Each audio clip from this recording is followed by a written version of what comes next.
Tension তুই করবি না, আমি তোরে ফালাইয়া যাইব না। সুবহানাল্লাহ।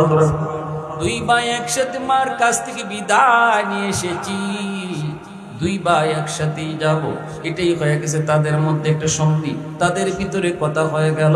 কুস্তি লাগলো ঠিকই, বড় ভাইয়ের শক্তি দেখায় না, বড় ভাই যা দেখায় এটা বাউতাবাজি, এটা দেখাটি। মূলত ছোট ভাই হঠাৎ করে এমন ভাবে বড় ভাইয়ের শক্তি দেখাইছে, দপাস দিয়া বড় ভাই মাটিতে পড়ে গেল। ছোট ভাই যাইয়ে বুকের উপরে উইটা হাত উঠা এখন নবী গো, এই যে দেখেন আমার শক্তি বেশি। আল্লাহ নবী সাহাবায়ে কেরাম সবাই বুঝে গেছেন ঘটনা কি হইছে, সবাই কিন্তু টের পেয়ে গেছেন। নবীজি সাহাবীদেরকে বলতেছেন, সাহাবায়ে কেরাম তোমরা কিছু টের পাইছনি? সাহাবীরা কই নবী গো, আমরা সব বুঝছি, সবাই টের পাইছি, কুস্তি লাগার আগেই তো ফলাফল বের হয়ে গেছে। আল্লাহ নবী কই এখন তোমরা বলো কি করব? ছোট জনরে রেখে যাওয়া যাবে না, কও তোমরা কি করি? সাহাবীরা কই নবী গো আপনার ইচ্ছা। আল্লাহ নবী কই দুজনকে অনুমতি দিয়া দিলাম। ছোট দুই ভাই বদরের যুদ্ধে যাওয়ার অনুমতি পেয়ে গেল, কিন্তু হাতে তো কিছু নাই, হাতে তো খেজুরের ডাল। 313 জন সাহাবায়ে কেরামের ভিতরে 8 জনের হাতে তলোয়ার, বাকিদের হাতে ছিল খেজুরের ডাল। এই খেজুরের ডাল নিয়ে তারা বদরের ময়দানে গেলেন।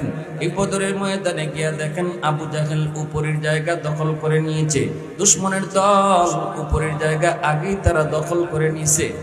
উপরে যারা থাকে এরা তো প্লাস পয়েন্ট, এরা যুদ্ধের পজিশনে থাকে, এদের যুদ্ধের পরিস্থিতি অনুকূলে থাকে। উপর থেকে নিচে মারতে সহজ, নিচ থেকে উপরে মারা কঠিন।